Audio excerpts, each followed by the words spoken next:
नमस्कार विद्यार्थी मित्रांनो, आज आपण गणित भाग 1 चॅप्टर नंबर 1 मधील प्रॉब्लेम सेट त्यामधील क्वेश्चन नंबर 4 पाहणार आहोत. त्या ठिकाणी पहा, find the value of each of the following determinants. Find the value of each of the following determinant. Question number 1 4327 4327 means 4 into 7 minus 2 into 3. अशा प्रकारचा एक्झाम्पल सॉल्व करतोय आपण.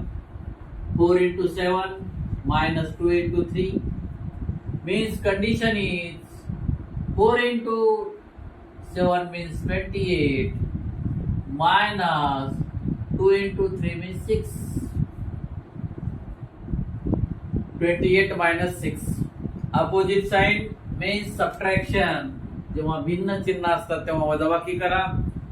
28 चं चिन्ह अधिक आहे आणि 6 चं मायनस आहे. Subtraction is 22. अशा प्रकारे आपलं एक्झाम्पल नंबर 1 संपलेला आहे. विद्यार्थी मित्रांनो, दिनेश विके मॅथ अकादमी तुमचे स्वागत आहे. जर आज नवीन विद्यार्थी जॉईन झाले त्यांनी जर चॅनल लाईक आणि सबस्क्राईब केलं नसेल तर सबस्क्राईब करा, जेणेकरून नवनवीन व्हिडिओ तुम्हाला पाहता येतील. Example number 2. Example number 2. 5 minus 2 and minus 3 1. Multiplication is. Condition काय आहे आपल्याकडे?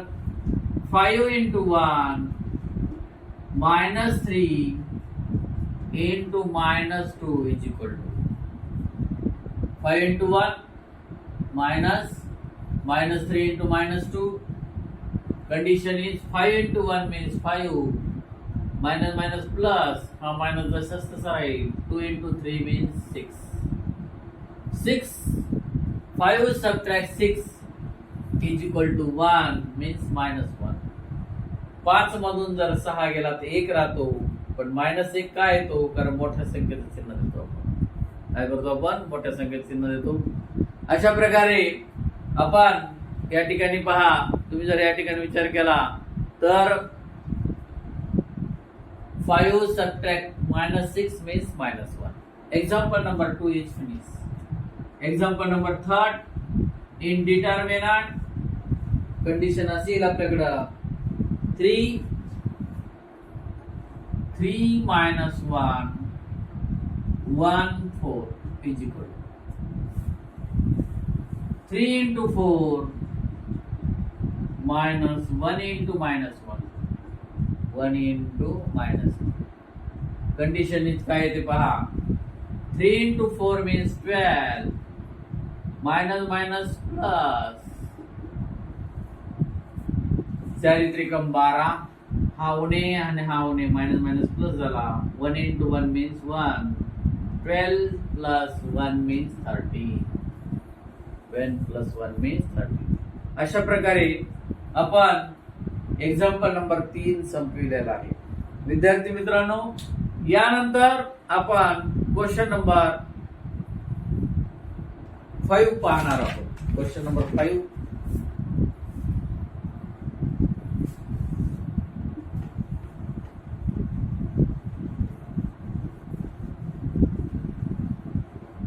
ची कंडिशन काय पहा. Question number 5.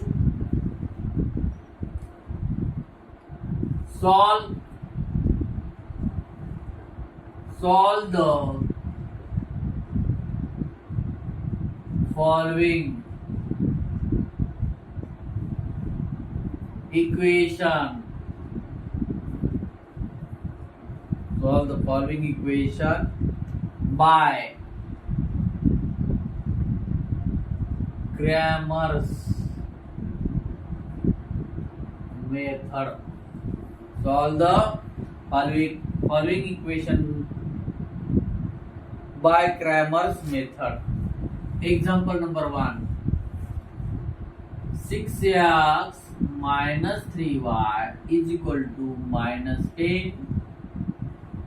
3x plus 5y minus 8 is equal to 0. जेव्हा आपण क्रॅमर्स रूल ने एखादं एक्झाम्पल सॉल्व्ह करतो त्यात लक्षात घ्या, अगोदर डी ची व्हॅल्यू काढा, डिटर्मिनंट डी, नंतर dx ची काढा, नंतर dy ची काढा आणि त्यानुसार x चा x is equal to dx divide by D, y is equal to dy divide by D ही फॉर्म्युला वापरून x आणि y ची व्हॅल्यू काढू. Solution 6x minus 3y is equal to minus 10, equation number 1. Equation number 2 is 3x plus 5y minus 8 is equal to 0. minus 8 तिकडल्या साईडला गेल्यानंतर plus होईल, means 3x plus 5y is equal to plus 8. Equation number 2. हा equation number 1 आहे, हा equation number 2 आहे. आता आपल्याला D ची व्हॅल्यू काढू, determinant D is equal to, determinant ची व्हॅल्यू कशी काढायची, x चा कोएफिशियंट 6 इक्वेशन नंबर 1 मध्ये, 2 मध्ये 3 आहे, coefficient of y is -3 and 5. जेव्हा आपण डी काढतो त्यावेळेस x चे सहगुणक घ्या दोन्ही इक्वेशन मधले, y चे सहगुणक घ्या, कोएफिशियंट म्हणजे सहगुणक. मग या ठिकाणी आपण नेहमीच्या रूल नुसार 6 into 5 minus 3 into 3 means condition is 6 into 5 means 30 minus minus plus 9 is equal to 39. dy ची व्हॅल्यू काढू आपण. जेव्हा dy ची व्हॅल्यू काढतो त्यावेळेस कॉन्स्टंट टर्म घ्यायचे, स्थिर पदार्थी. हा उणेचा 10, हा 8, coefficient of y is dx, पहिल्यांदा dx करू आपण. dx करताना कॉन्स्टंट टर्म घ्या, त्यानंतर y ची व्हॅल्यू घ्या, कोएफिशियंट y -3 and +5. इथं कंडिशन कशी येईल पहा, -10 into 5 minus 8 into -3 means condition is right पहा. -10 into 5 means -50 minus minus plus 24 is equal to 5 गुणिले 10 50. 8 into -3 minus minus plus 24. इथं सबट्रॅक्शन होईल कारण दोघांचं चिन्ह अपोजिट म्हणजे भिन्न आहे. Means 50 minus 24 means -26. Value of dy is equal to value of dy. dy ची व्हॅल्यू घेऊ आपण. व्हॅल्यू ऑफ dy जर काढत असेल तर काय कंडिशन येईल पाहू. Value of dy, x coefficient 6, y coefficient 3, constant term -10, constant term +8 means 6 into 8 minus into bracket 3 into -10 is equal to 6 into 8 means 48 minus minus plus 30 is equal to 78. Is equal to 78. dy ची value 78, dx ची value -26, d ची value 39. अशा प्रकारे आपण काढल्यानंतर x ची value काढण्याकरता dx ला d न भागा, divide by d, dx divide bye d. Value of dx is 26 minus and value of d is 39. त्याला जर 13 न भागातला तुम्ही 13 त्रिक 49, सॉरी 13 दोन्ही 26, 13 त्रिक 49, 26 divided by 13 means 2, 39 divided by 13 means 3 is equal to -2 divided by 3. 13 दोन्ही 26, 13 त्रिक 49, मायनसचं symbol -2 divided by 3. Value of y is equal to dx divided by d. Value of dx is -26. Value of d is 39. Sorry, इथं dy divided by d. dy divided by d. dy ची value 78 39. 78 divided by 39 means 2. 39 न direct भाग बघितला आपण या 78 ला. 39 एक 39, 39 दोन्ही 78, म्हणजे आन्सर इज 2. अशा प्रकारे आपल्याला सोल्युशन सेट मिळणार आहे. x ची व्हॅल्यू आपण -2 divided by 3 काढलेली आहे. y ची व्हॅल्यू आपण 2 काढलेली आहे. जेव्हा आपण क्रॅमर्स रूल वापरतो त्यावेळी सर्वप्रथम कॉन्स्टंट टर्म राईट हँड साइडला घ्या आणि d ची व्हॅल्यू काढा. नंतर dx ची व्हॅल्यू काढा. इथंच बऱ्याच विद्यार्थ्याला प्रॉब्लेम येतो की dx ची व्हॅल्यू काढते अगोदर कॉन्स्टंट टर्म घ्या, नंतर y चे कोएफिशिएंट घ्या आणि नेहमीनुसार करा. dy ची व्हॅल्यू काढते वेळेस x कोएफिशिएंट घ्या, नंतर कॉन्स्टंट टर्म घ्या, dy ची व्हॅल्यू काढा. x काढते वेळेस dx ला d ने डिवाइड करा, y काढते dy ने d ला डिवाइड करा, म्हणजे तुम्हाला सोल्युशन मिळेल. सोल्युशन सेट असेल, solution set is final answer तुम्हाला असं घ्यावं लागेल. सोल्युशन सेट ह्याच्या खाली लिहायचं सोल्युशन सेट, मग इथं लिहिलं तरी चालते. Solution set x, y is equal to value of x is -22 divided by 3 and y 2. In this way example is finished. अशा प्रकारे क्वेश्चन नंबर 5 मधील पहिले एक्झाम्पल आपण सॉल्व्ह केलेलं आहे. यानंतर आपण क्वेश्चन नंबर 5 मधील दुसरे एक्झाम्पल पाहणार आहोत.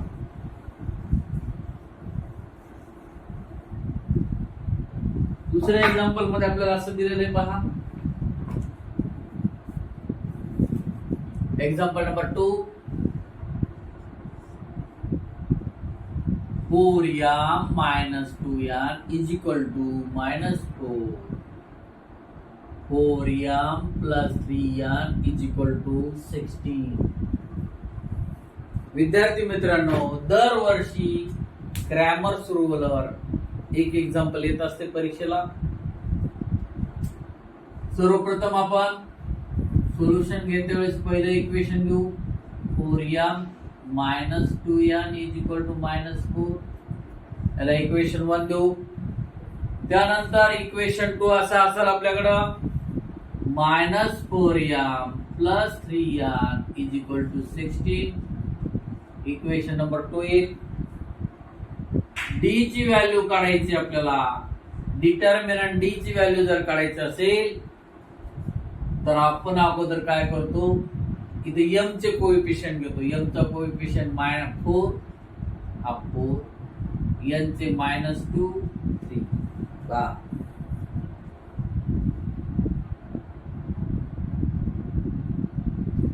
आता या ठिकाणी सॉल्व्ह करते वेळेस आपण काय करतो, 4 × 3 -4 × -2 is equal to 4 × 3 means 12, minus plus 8 means 20. जेव्हा आपण dm काढवत आहे, कॉन्स्टंट टर्म अगोदर घ्या. -4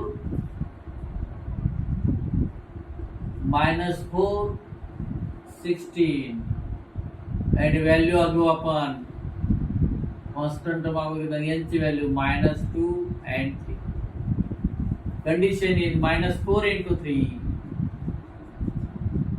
-16 × -2. 4 × 3 means 12, minus plus 30 is equal to 4 त्रिकम 12, 16 दोन्ही 32. त्या दोघांचं इथं -12 येईल, सबट्रॅक्शन होईल 20. व्हॅल्यू dn ची व्हॅल्यू काढते वेळेस आपण परत काय करू, कॉन्स्टंट टर्म घ्यायचे आहेत आपल्याला. काय घ्यायचे, dm काढते वेळेस 4 4 constant term -4 and 16. 4 into 16 minus 4 into 4. 4 आणि 16चा गुणाकार करू. 16 चौक 64 minus minus plus 16 is equal दोन्हींचे ऍडिशन घेऊ 80. Addition is 80. मग m ची व्हॅल्यू जर काढायची असेल m is equal to dm ला d न डिवाइड करू.